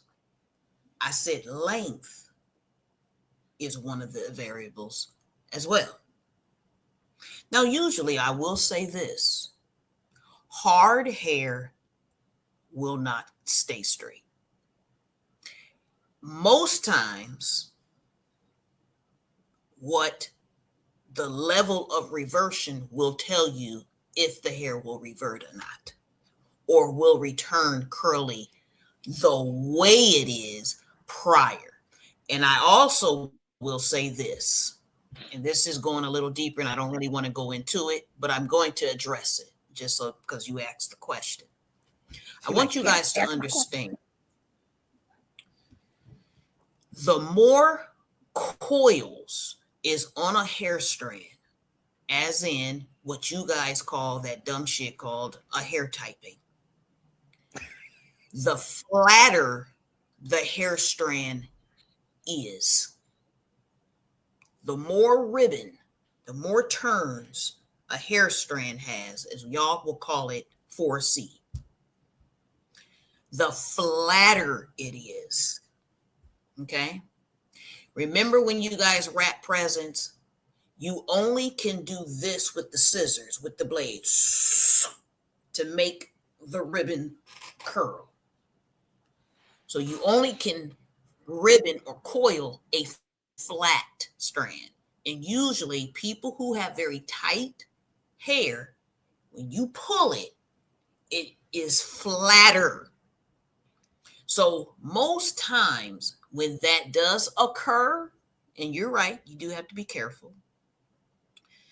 When that does occur, it is because the cuticles have been so realigned that the water bubble, the water molecule cannot get underneath the flatness. And usually that happens, that's not going to happen with no flat iron. That's going to happen with a straight. Okay. So there is a lot of barriers because that usually happens with direct heat, not infrared heat. That shit gonna bubble back up. It's gonna return messing around with infrared heat. Okay. Right. But I will say that's 1 in 9. That's not. It's going to revert.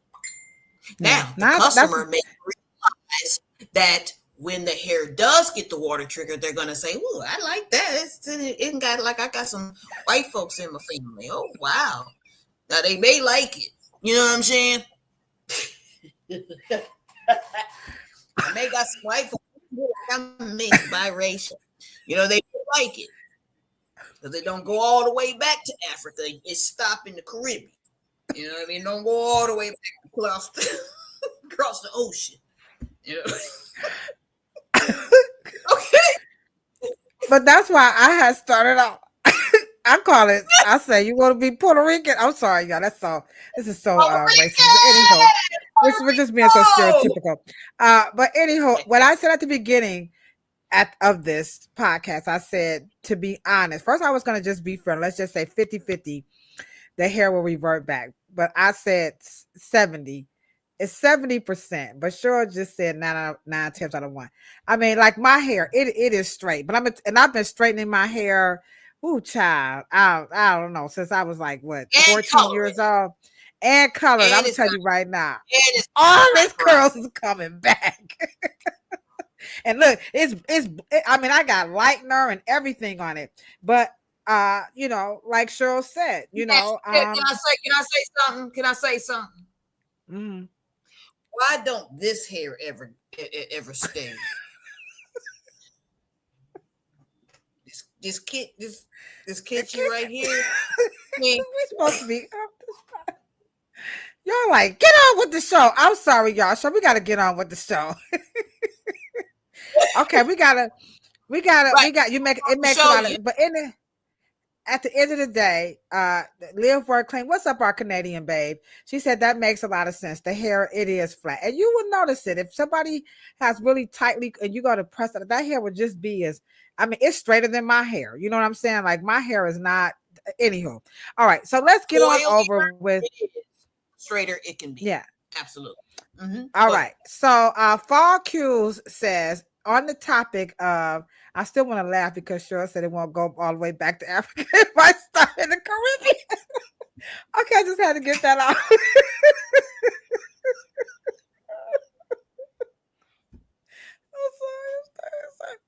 sorry. Okay. It's going to stop in the West Indies. Okay. All right. Wow. Okay, our clock, you not helping. Okay. So Fall Q said,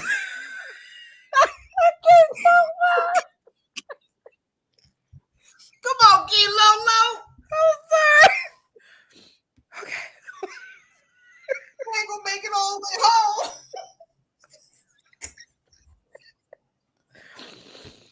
Okay, y'all. I'm trying. I'm sometimes. It get out. What's up, my girl? How you doing? Rocking it out with me. I met her in Mexico. Keto. That's my home girl. I met her in Mexico, and I think she's in Japan. I hope I'm saying that right. Let me know if I'm in the right. We still rocking it out. She helped me out through the pandemic. I ain't gonna lie. Okay. She was telling me this was coming up next. Okay, she hooked me up in the pandemic. Let me know what's gonna happen. Okay, so here we go. Okay, she says we said, why does the hair stop growing? And Fall Q says genetics largely predefines hair growth potential. Correct. So the question is, I showed y'all the videos. Why does the hair get to a certain length and then it stops growing? Let me just show. Here it goes. But what's causing this? I've been natural since 2015 and my hair has been the same length for years. I'm blaming split ends, but like, is there just a plateau that once your hair grows past, like it just won't get any longer? I've been using all the products. I've been twisting my hair at night. I've been using the silk pillow cases. What do I need to do to retain more length? Someone let me know. Okay.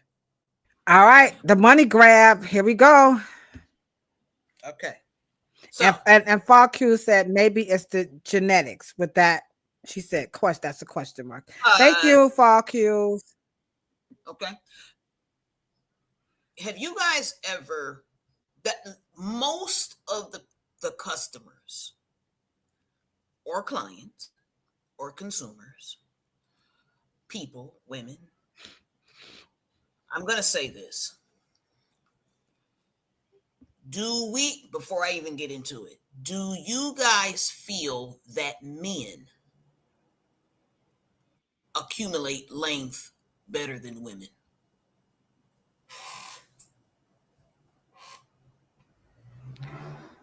Y'all think men's hair get longer faster or have longer hair more than women? I know, Trish, we got issues tonight. It's Cheryl. Cheryl started it. I'm sorry, with Yate. And she know I'm gonna get on her after the podcast. Man, my nose is running so bad because I'm still over here laughing on the inside. But anywho, I would say yes to that. I know I've said that. Thank you, LA Earth. Is it La Earth? Yeah. La Earth. I know I'm pronouncing it wrong, but I would say yes. Now, Kobe, yes. Real Roots says yes. So we all so far. Let's see what Instagram is saying. Okay, right quick, Cheryl. Okay. All right. So far, it's unanimous yes. Okay. Now, do you think it could be hormonal or do you think it's behavior?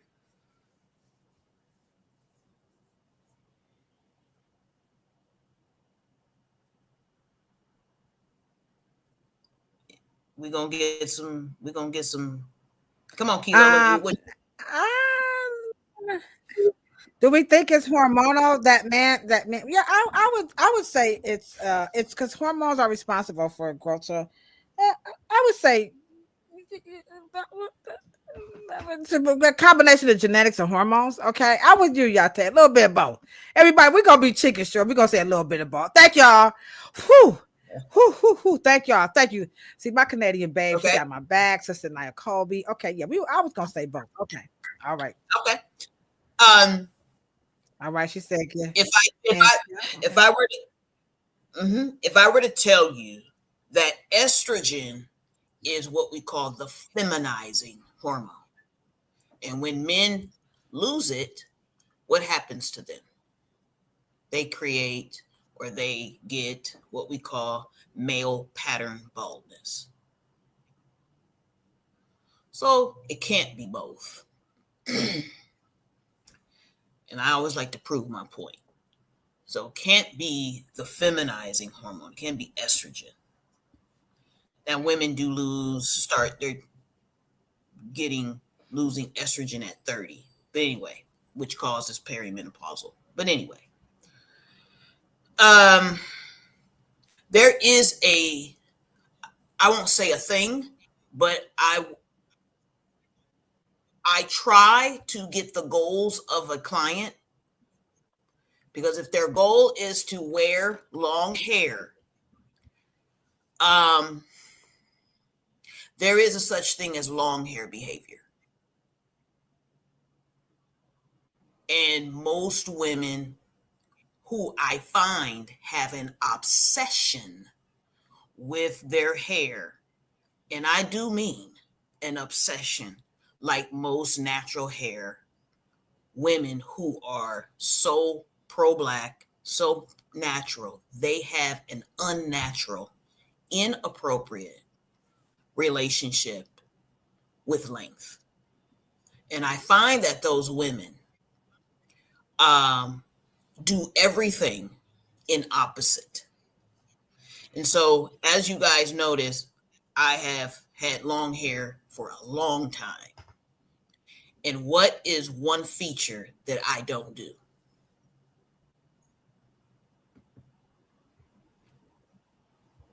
I am not obsessed with it. So I don't do a lot with it. And long hair is usually something that has to have a behavior. And most women who want it do not have patience. They do not take care of their hair. They're over obsessed with product. They use a lot of product. There is some, in my opinion. And I'm not, and most women who do have very long hair, they're actually not hair oriented people. They don't obsess over it. And so there is a behavior pattern, because once you guys get into locks, all of a sudden, what do you guys say? Well, I told you Black people can grow hair long. But people with locks, unfortunately, don't obsess over hair. And they don't do a lot with it. They just retwist it, and that's basically it. And so the women that were in the two videos that you chose to show, Ladosha, I would have them in my consultation quite often. Right. Checking their behavior patterns, their style regimen, and their obsession. And this is the length obsessed generation that I have ever seen in my whole entire career. And for them to be so natural obsessed and length obsessed is, I mean, that's an anthropologic freaking expedition, in my opinion, because those two things are not synonymous with each other. So the question remains, does the hair get to a certain length and then it stops growing? No, because hair length retention is not hair growth. Okay. If I am going to be going into the doctor saying I don't grow any hair, then they're going to go to my hormones. They're going to go to it's going to be a systemic. But if you have a head full of hair and every follicle is working, and you keep pulling this shit down and talk about, but it's not where my breasts are. It's not past my shoulders. It's not booty length. It's not yeah, right. I'm not. That is, was it ever booty length? Was it ever, do you have any, and and the questions are in the consultation. Is there anyone in your family? Do you guys grow hair like that? Because families who do normally are not hair obsessed people. They just grow a lot of hair, but they don't do a lot with it. It's always in braids. It's always very low maintenance. You're talking about a generation that is too hair obsessed. They're doing it constantly. Right. And basically, yeah. Right. I remember when I was in college, we used to do these things called genograms, right? And genograms is where you do a family tree. You go back as far as you can, and then you list a lot of behaviors, and then you put a symbol next to the behavior, right? And what they would do with the genogram is look for patterns, which Cheryl talked about this in the beginning, of behaviors. And one of the things that came out of the genograms was the big thing about diabetes. And what they realized, to Cheryl's point about what's happening in the family, which I think the same could go for hair, and I might be reaching right about now. No, you're not. But if you eat the same foods and you have these behaviors, so a lot of the diabetes was coming from eating patterns and not exercise, so lifestyle patterns, and they could see this in the genograms. So I would say let's take that same exercise, which would be nice. Sure, we probably should do that, and let's create. Yeah, we should, and let's create some let's create some behaviors like wash hair weekly, use wide tooth combs, flat irons, use hair grease, grease the scalp, and you create these symbols, and you're going to see a pattern. And so I do think that the longer hair falls into, behavioral patterns and relationships with the hair. I believe that. So when I was growing up, we had everybody. We just had, hey, I had hair full of hair. But the behavior pattern of the hair was that my mom always braided it up. She had a very good routine on the hair, and we just had a lot of it. I know genetics and all that does play, but if you want to just have it, I just think behaviors play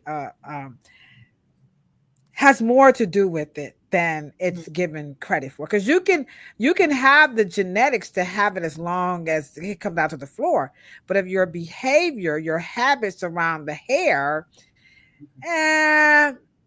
you're not going to have it, because you keep, like Cheryl said, you keep tugging on it, you keep pulling on it. So you can have the gene to have the longer hair. You can have the gene to have, certain medical issues. But if you change your lifestyle, you'll decrease the likelihood.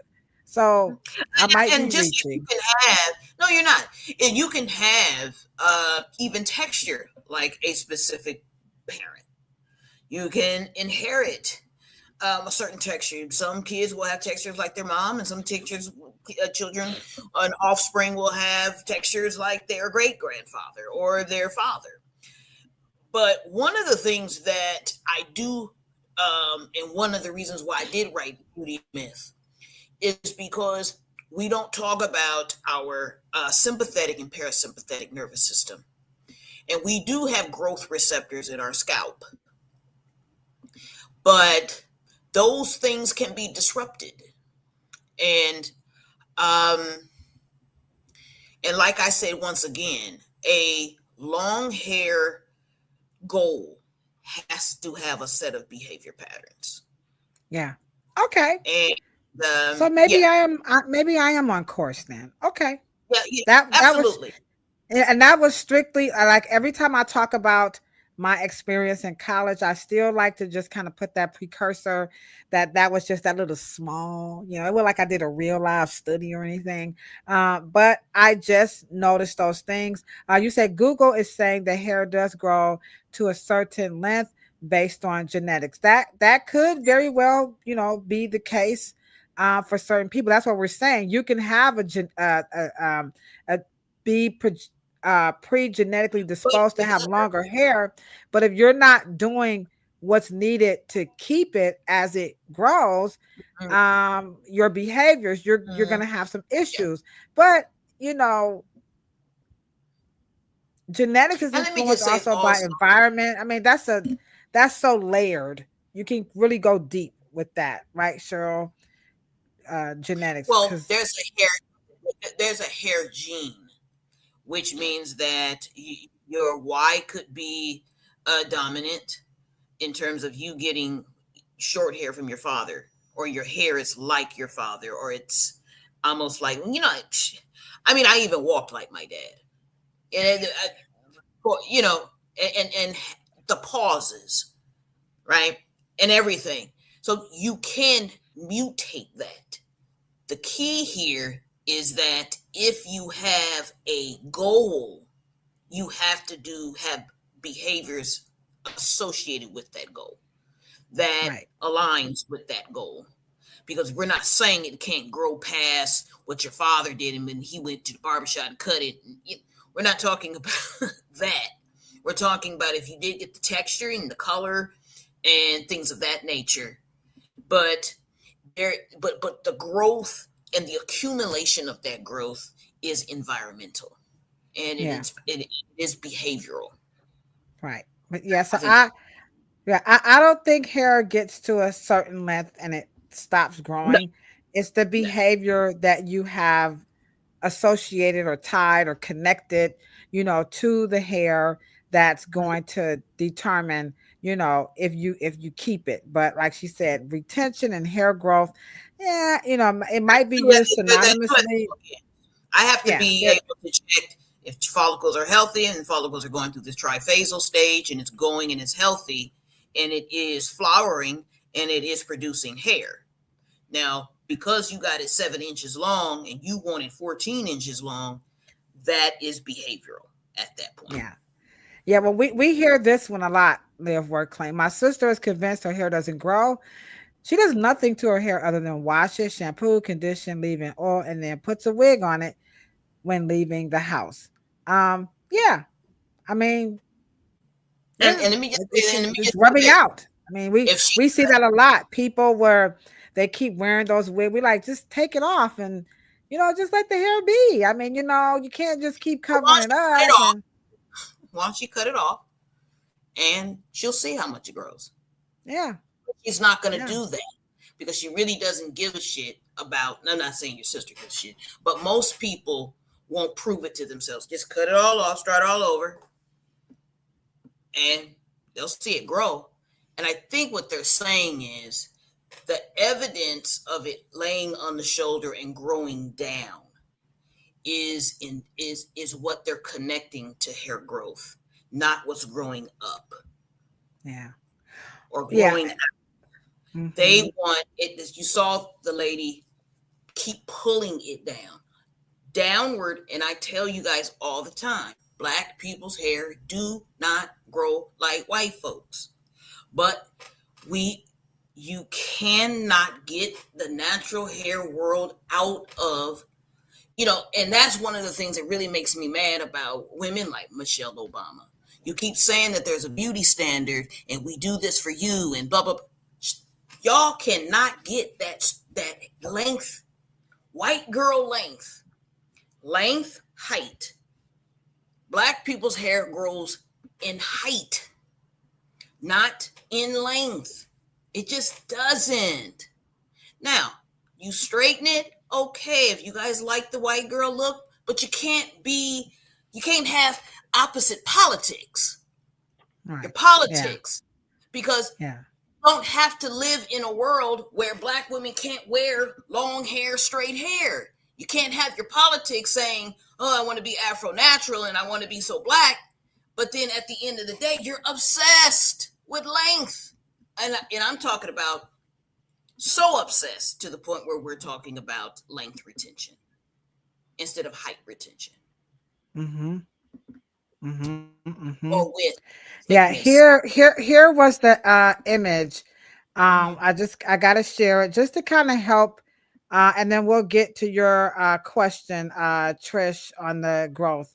But we got to show it because we talked about it. So let me share the screen.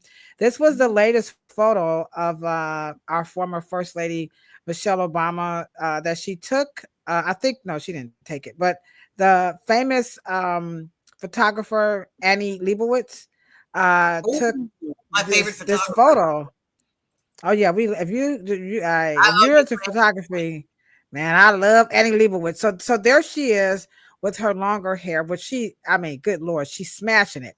But remember, her language on straight hair was that we're doing that to accommodate white folks. I don't know. I don't think she tried to accommodate no white folks on that picture because she is slaying all day. The stomach, the body, the confidence. She is rocking that. And you're not going to convince me that she put that in her hair to accommodate Annie Leibovitz, who's a white photographer. I think she likes it. Yeah, of course she likes it. She prefers she loves it. And she wears it so well. And I think she should just say that. But to sit on the stage with Tracy Ellis Ross and say, white people, listen, y'all, we braid our hair because she's got that, to add that hair, she's got to braid it down, right? We try to, so I agree with Cheryl. I love the look. I think the photo is off the Richter scale, but the politics, it's just kind of confusing. And this is why we're saying at the beginning, the whole heat train and the whole concept that your hair gets to a certain length to stop growing. They're trying to sell you something. Michelle Obama is trying to sell a book. She don't need the money, but she try to stay relevant too. So she's got to have these conversations because she ain't trying to fade to black, no pun intended. But I don't think she got to worry about that. So I love Michelle Obama, okay? But like Cheryl said, we just we ain't got to do all that. So I think at the end of the day, let's get Trisha's question answered, and we can get y'all up out of here because we didn't have way too much fun tonight. So Trish says one last question. And I'll look on Instagram right quick before I read it. What's going on, Kenyatta the stylist? Okay, y'all still coming through. Good Lord. Okay, go ahead. Yes, she has braids. She has some braids in the front, and then she's added hair. Yes. Okay, so her question is, but isn't there a growth cycle for your hair strands? Can some folks' hair growth cycle be longer than others?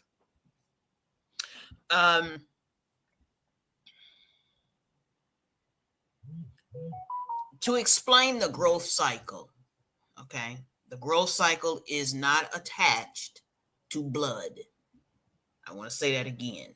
The growth cycle is an active cellular upregulation process, okay?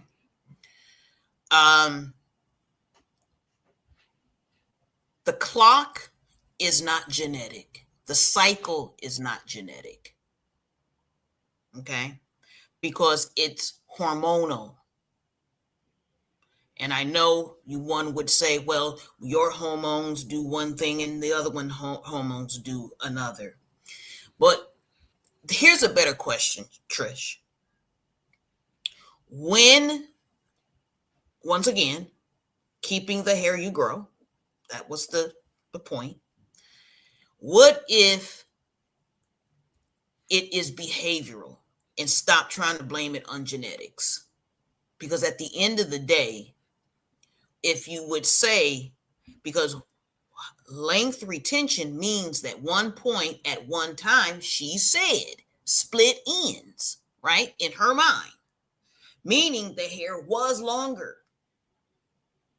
So like I said before, again, because at the end of the day, if you were to come to me, you tell me your goals, then we would have to do things and use things and do things and adjust for the fact that you want to have long hair.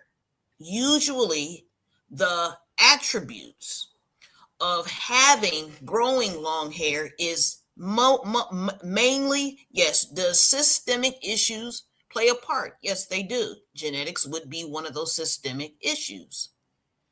But if you have hair and growing hair, and if you are not retaining it to the point where you want it past your back and you guys want these really unrealistic lengths, okay? But Trish, your picture that I see when you post, I guarantee you if I were to pull your hair, the hair would be longer. And so the only time we really truly see length is when you straighten it. Right? But you guys don't want to straighten it. And you guys keep pulling it.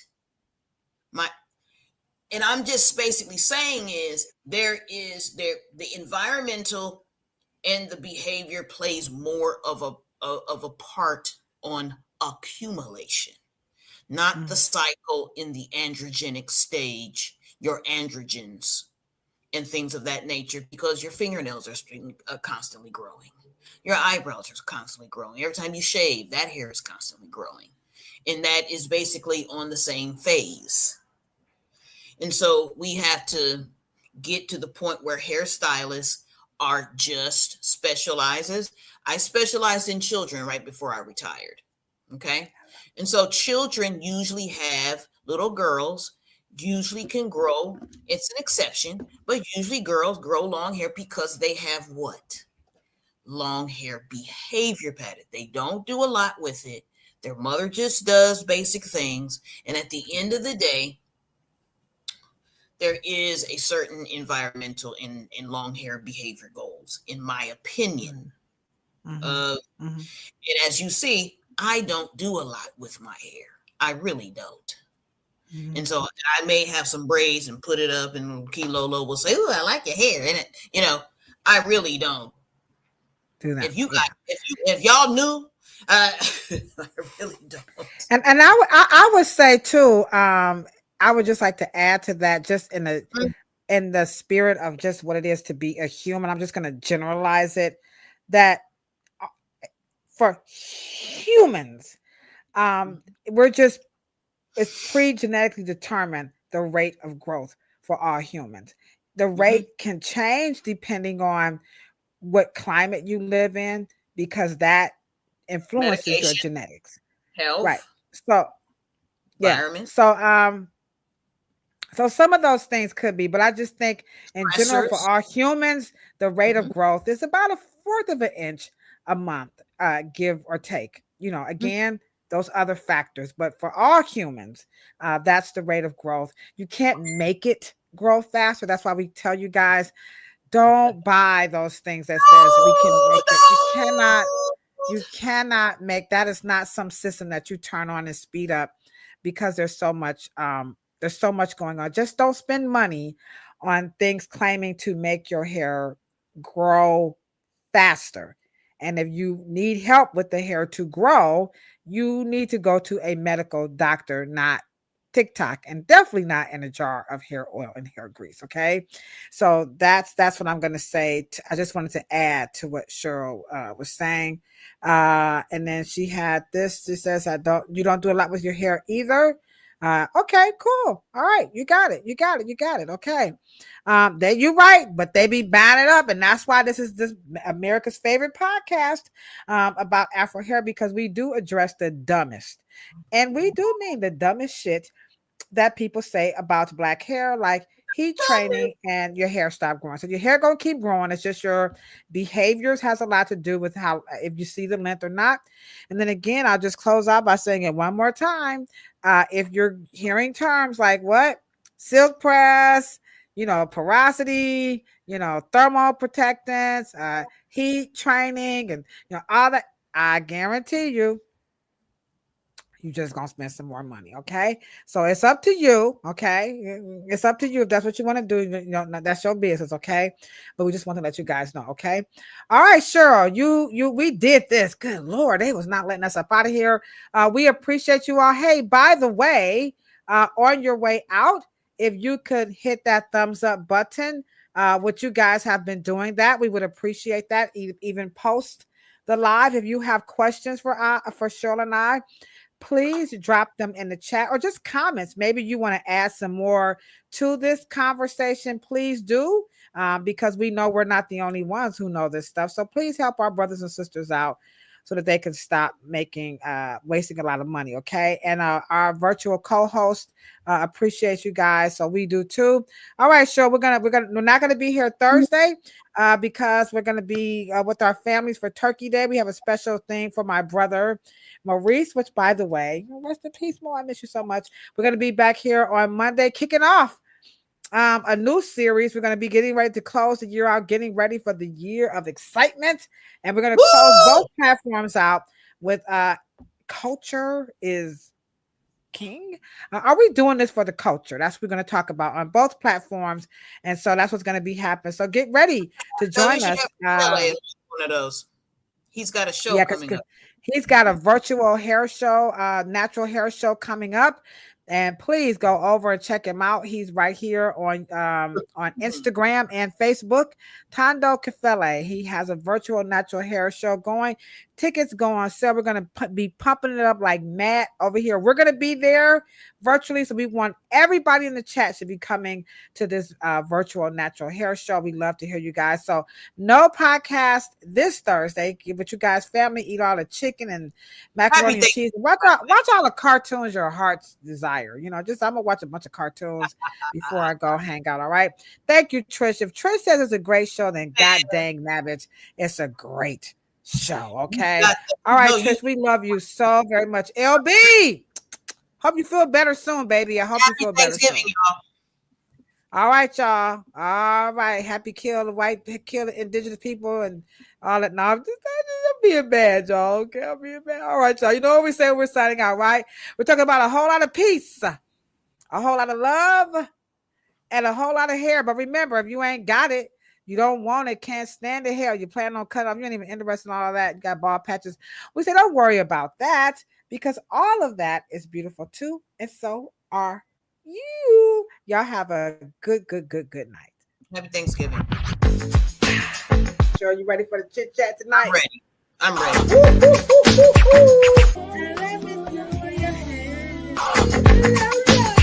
Bam, bam, bam. He or she said, cancel this damn show. They hate it. What? Hold on. Wait a minute. Make black hair great again. Hold on. Wait a minute. Now, We're coming, get our check. Cheryl Morrow, the one, the only, the hair oracle. Well, I did it with Red Dot, and then we also had a cosmetology school instructor in the chat, Miss Denise West, Michelle Allen, Miss Foster. Dang, I missed your name. It's always nice to see Miss Foster in the chat. Michelle Allen, you know how much we love you too. What? About a whole lot of peace. Cheryl, you order that in a bag of chips.